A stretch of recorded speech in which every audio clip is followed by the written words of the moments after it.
প্রিয় শিক্ষার্থীবৃন্দ, দ্বিতীয় বর্ষ সমাজবিজ্ঞান বিভাগ, ঢাকা কলেজ, ঢাকা। অনলাইন ক্লাসের ধারাবাহিকতায় আমি ডক্টর মোহাম্মদ দিলুর রহমান তোমাদেরকে স্বাগত জানাচ্ছি। তোমরা জানো যে আমি তোমাদেরকে সামাজিক পরিসংখ্যান, সোশ্যাল স্ট্যাটিস্টিক্স সাবজেক্টটা তোমাদেরকে আমি পাঠদান করি। আজকে এই সামাজিক পরিসংখ্যানের স্যাম্পলিং একটা ইম্পর্ট্যান্ট অধ্যায়। এই স্যাম্পলিং কিভাবে আমরা সিলেক্ট করি সে বিষয়ে আলোচনা করব। আজকের আলোচনার বিষয় টেকনিক্স অফ স্যাম্পলিং।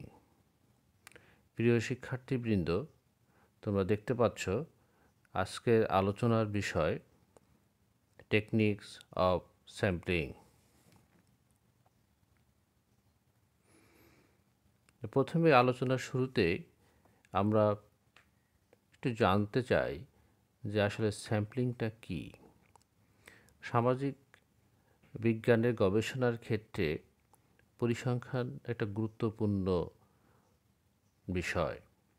তার কারণ সামাজিক বিজ্ঞান গবেষণায় আমরা যে সমাজের বিভিন্ন সমস্যা নিয়ে যে গবেষণা কার্যক্রম পরিচালনা করি, সেই সব বিষয়গুলোকে আমরা অনেক সময় নিউমেরিক ভ্যালু দিয়ে আমরা অ্যানালাইজ করি, ডেটা অ্যানালাইজ করি এবং বিষয় সম্পর্কে একটা ইনফারেন্স গ্রহণ করি এবং সেটাকে জেনারেলাইজড করি। তাই সার্বিক কার্যক্রমের ক্ষেত্রে পরিসংখ্যান গুরুত্বপূর্ণ ভূমিকা রাখে এবং এই পরিসংখ্যানের এই কার্যক্রমগুলো পরিচালনার সুবিধার্থে আমাদের স্যাম্পলিং একটা জনপ্রিয় মাধ্যম। তা আমরা দেখি যে স্যাম্পলিং কি। তোমরা দেখতে পাচ্ছ, the process of selecting a number of individuals for a study in such a way that the individuals represents the larger group from which they were selected. তাহলে আমরা বলতে চাচ্ছি যে এটা হচ্ছে ইন্ডিভিজুয়াল একটা ক্ষুদ্র অংশ যেটা সমগ্রকের থেকে গৃহীত হয় এবং এটা কি করে, সেটা এই লার্জার গ্রুপ থেকে সিলেক্টেড হয় এবং লার্জার গ্রুপকে সে রিপ্রেজেন্ট করে। তোমরা ছবিতে দেখতে পাচ্ছ যে আমরা একগুচ্ছ জনসংখ্যাকে এখানে একটা পাত্রের মধ্যে দেখানো হচ্ছে, অর্থাৎ এটা হচ্ছে হয়তো বা স্যাম্পল, এটা বা এটা পপুলেশন হতে পারে। যদি পপুলেশন হয় তাহলে এখান থেকে আমরা কি করব, অংশবিশেষকে আমরা চুজ করব।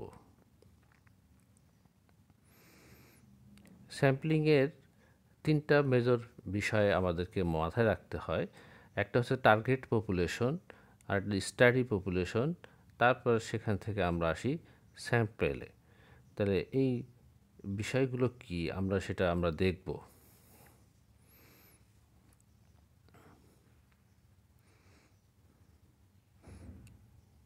তাহলে আমরা দেখলাম যে sampling, the process of selecting a number of individuals for a study in such a way that the individuals represent the larger group from which they were selected.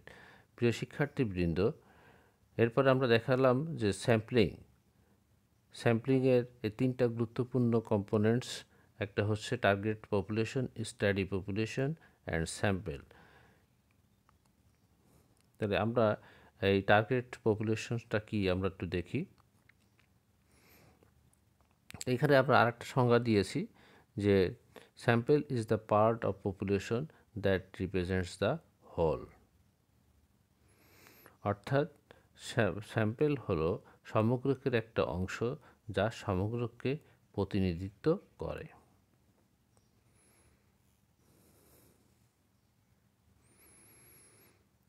এখানে আরেকটা সংজ্ঞা দেওয়া আছে, এ sample is a smaller but hopefully representative collection of units from a population used to determine truths about the population. তাহলে এটা আমরা কি কাজটা করি, গবেষণার কাজটা কি করার জন্য হয়, সত্য নির্মাণের জন্য হয়, সত্য আবিষ্কারের জন্য হয়। কাদের সম্পর্কে? পপুলেশন সম্পর্কে। বাট আমরা কিসের উপর টেস্ট করি? আমরা স্যাম্পেলের উপর টেস্ট করি, অর্থাৎ অংশ বিশেষের উপর পরীক্ষা করে আমরা সমগ্র সম্পর্কে ধারণা গ্রহণ করি। যেমন উদাহরণ হিসেবে যদি বলি, ধরো খুব পপুলার একটা উদাহরণ হচ্ছে, আমরা যখন ভাত রান্না হয় তখন ভাতের একটা ভাতকে আমরা টেস্ট করে আমরা বলি যে ভাতটা সিদ্ধ হয়েছে। আমরা যখন কাপড় কড়াই করতে যাই তখন তোমরা কি করো? ধরো রোল করা থাকে কাপড়, তার একটা কোণা আমরা টেস্ট করে আমরা সিদ্ধান্ত নেই যে কাপড়ের কোয়ালিটিটা কি ভালো নাকি খারাপ। তাহলে এই রোল করা কাপড় বা এক হাঁড়ি ভাত, এটা হচ্ছে আমার পপুলেশন, আর এর থেকে যেটা আমি টেস্ট করলাম সেই অংশ বিশেষ, সেইটা হলো আমার স্যাম্পল। এবং এই স্যাম্পল টেস্ট করে আমি কি করলাম? পুরো ভাত সম্পর্কে একটা ধারণা নিলাম, অর্থাৎ পুরো ভাতটা কি সিদ্ধ হয়েছে কি হয় নাই। যদি হয়ে থাকে তাহলে ধরে নিলাম যে হ্যাঁ সিদ্ধ হয়েছে, আর না হলে বলবো যে সিদ্ধ হয় নাই। তাহলে মূল বিষয়টা হলো যে আমরা এখন অংশ বিশেষকে আমরা টেস্ট করে সমগ্র সম্পর্কে ধারণা গ্রহণ করি। দ্য স্যাম্পলিং ফ্রেম, এই স্যাম্পলিং ফ্রেমটা কি? A list of all elements or other units containing the elements in a population. A list of all elements, সব বিষয়, or other units containing the elements in a population. তো সমগ্রকের মধ্যে যে উপাদানগুলো থাকে সেগুলোকে আমরা কি বলছি? স্যাম্পল ফ্রেম বলছি।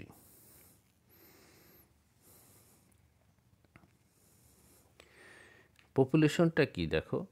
The large group from individuals are selected to participate in a study.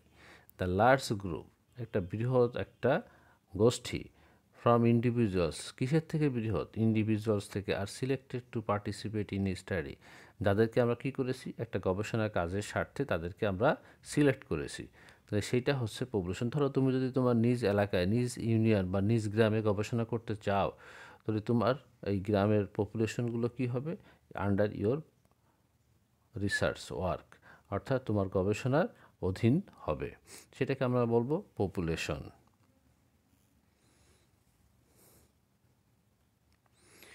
তাহলে টার্গেট পপুলেশনটা কি? দেখো এখানে আমরা চিত্রে দেখাচ্ছি target population is a larger larger unit of the study. আর তারপর আসছে source population and the study population, a set of elements larger than or different from the population sampled, are to which the researcher would like to generalize study findings. তাহলে এই target population সম্পর্কে generalised করা হয়। গবেষকের উদ্দেশ্য থাকে কি?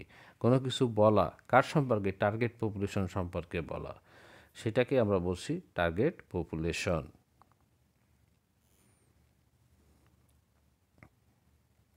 সুপ্রিয় শিক্ষার্থীবৃন্দ, দ্য পারপোজেস অফ স্যাম্পলিং, আমাদের স্যাম্পলিংয়ের উদ্দেশ্যটা কি?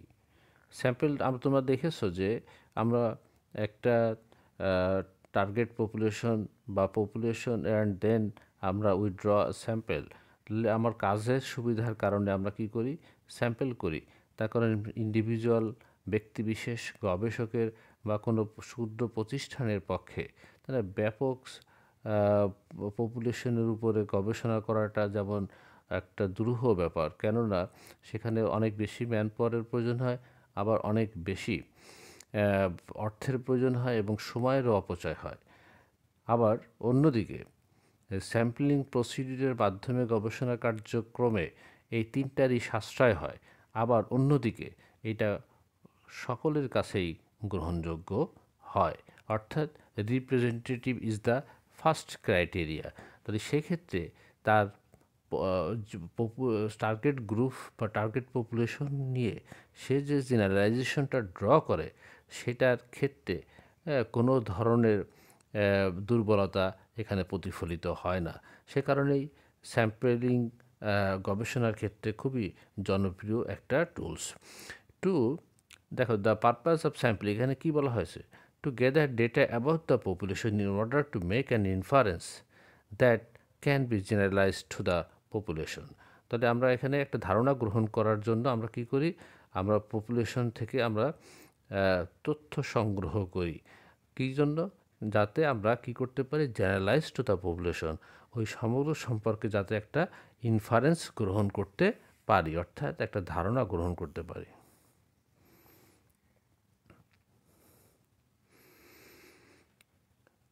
প্রিয় শিক্ষার্থীবৃন্দ, আমাদের আজকের মূল আলোচনায় আমরা আসছি যে stages in the selection of A sample. আমরা এই যে স্যাম্পলটা ড্র করব, তার কয়েকটা স্টেজ আমাকে পার করতে হবে। প্রথমে আমাকে কি করতে হবে? ডিফাইন দ্য টার্গেট পপুলেশন, যে কাদের উপর আমি গবেষণাটা করতে চাই সেটা আমাকে আগে ঠিক করতে হবে। আমি কি কৃষকদের নিয়ে কাজ করতে চাই? আমি কি উইডো উইমেনদের নিয়ে কাজ করতে চাই? আমি কি ডাউরি নিয়ে কাজ করতে চাই? তাহলে আমি কোন এলাকায় কাদের নিয়ে কাজ করতে চাই? আমি কি আদিবাসীদের উপর কাজ করতে চাই, নাকি আমার নিজ এলাকায় কাজ করতে চাই? তাহলে ডিফাইন দ্য টার্গেট পপুলেশন, আগে আমাকে এটা ঠিক করতে হবে। সিলেক্ট এ স্যাম্পল ফ্রেম, তারপরে আমাকে কি করতে হবে? একটা স্যাম্পল ফ্রেম আমাকে তৈরি করতে হবে, যে আমি কোন প্রসিডিউরে আমি স্যাম্পলটা ড্র করব। Then determine if a probability or non probability sampling method will be chosen। তোমরা জানো যে স্যাম্পলিংয়ের মেজর দুইটা পার্ট আছে, একটা হচ্ছে বলা হয় প্রবাবিলিটি স্যাম্পলিং, আর একটাকে বলা হয় নন প্রবাবিলিটি স্যাম্পলিং। এবং এই প্রবাবিলিটি স্যাম্পলিংকে আবার 4 ভাগে ভাগ করা যায়, নন প্রবাবিলিটি স্যাম্পলিংকেও আবার 4 ভাগে ভাগ করা যায়। তাই তোমাকে বুঝতে হবে যে আমি তোমার গবেষণা কাজের স্বার্থে তুমি কোন পদ্ধতিটা তুমি চুজ করবে। তুমি কি প্রবাবিলিটি না নন প্রবাবিলিটি স্যাম্পলিং এ যাবে, সেটা তোমাকে গবেষককে ঠিক করতে হবে। Plan procedure for selecting sampling units. তোমরা জানো যে ধরো তুমি কতজন লোকের উপর গবেষণা কাজটা করতে চাও? 200 লোকের ইন্টারভিউ করতে চাও, 500 লোকের ইন্টারভিউ করতে চাও, নাকি 300 লোকের ইন্টারভিউ করতে চাও? That depends on your population. একটা নির্দিষ্ট রেশিও অনুযায়ী আমরা এটা করলে আমাদের কাজটা অনেক বেশি রিপ্রেজেন্টেটিভ হবে। তো সে কারণে আমাকে স্যাম্পল সাইজটাও ডিটারমাইন করতে হবে। Select actual sampling units. এরপরে আবার আমাকে আমি কতজনের উপর আমার কার্যক্রমটা আমি চালাবো, সেটা আমাকে অ্যাকুরেটলি আমাকে ডিটারমাইন করতে হবে। এরপর আছে কন্ডাক্ট দ্য ফিল্ড ওয়ার্ক। এই ফিল্ড ওয়ার্কে যাওয়ার আগে আমার স্যাম্পল সাইজ ঠিক আছে, আমাকে ফিল্ড টেস্টের একটা বিষয় থাকে ফিল্ড ওয়ার্কের আগে, অর্থাৎ সেটা অবশ্য আমার কোশ্চিনিয়ারের সাথে রিলেটেড। তারপরেও আমি এখানে একটু বলে রাখতে চাই যে আমরা যে স্যাম্পল যে ফ্রেম আমরা তৈরি করলাম, সেটা নিয়ে আমরা মাঠে কাজ করতে যাব ঠিক, কিন্তু কাজ করতে যাওয়ার আগে আমাকে একটা ফিল্ড টেস্ট করতে হবে। এবং ফিল্ড টেস্ট করলে আমরা কি করতে পারবো? আমরা একটা বিশুদ্ধ প্রশ্নপত্র তৈরি করতে পারবো, যেটা নিয়ে মাঠে কাজ করা আমার জন্য সহজ হবে। তা আমরা সমাজবিজ্ঞানের ছাত্র হিসেবে সমাজবিজ্ঞান সোশ্যাল সায়েন্সের একটা অন্যতম গুরুত্বপূর্ণ বিষয়, এবং এখানকার ছাত্রীরা তারা বিভিন্ন বিষয়, সামাজিক বিভিন্ন বিষয় নিয়ে গবেষণা কাজে রত, এবং তাদের এই আহরিত জ্ঞান তারা সমাজ বিনির্মাণে গুরুত্বপূর্ণ ভূমিকা রাখে। তা আমি আমার প্রিয় ছাত্রদেরকে আমি অনুরোধ করব যে তোমরা তোমাদের গবেষণা কাজে স্যাম্পলিং প্রসিডিউর মাধ্যমে তোমরা গবেষণা কাজ করবে, এবং সেই কাজের ক্ষেত্রে তোমার কাজের বিশুদ্ধতা রক্ষার স্বার্থে তোমরা এই স্যাম্পলিং কিভাবে ড্র করা যায় এই স্টেজগুলো তোমরা অনুসরণ করবে, আমি সেটা প্রত্যাশা করছি। আমাদের ক্লাস আমরা এখানে শেষ করতে চাই। প্রিয় শিক্ষার্থীবৃন্দ, যদি তোমাদের কোনো সমস্যা থাকে বা বুঝতে অসুবিধা হয়, তাহলে তোমরা আমার কমেন্ট বক্সে কমেন্ট করবে অথবা আমার সেল ফোনে কল করবে। আমি সর্বতোভাবে আমার প্রিয় ছাত্রদের সাথে সংযুক্ত থাকব, সহযোগিতা করব, এই প্রত্যাশা রেখে আমি আমার বক্তব্য এখানে শেষ করছি। আল্লাহ হাফেজ।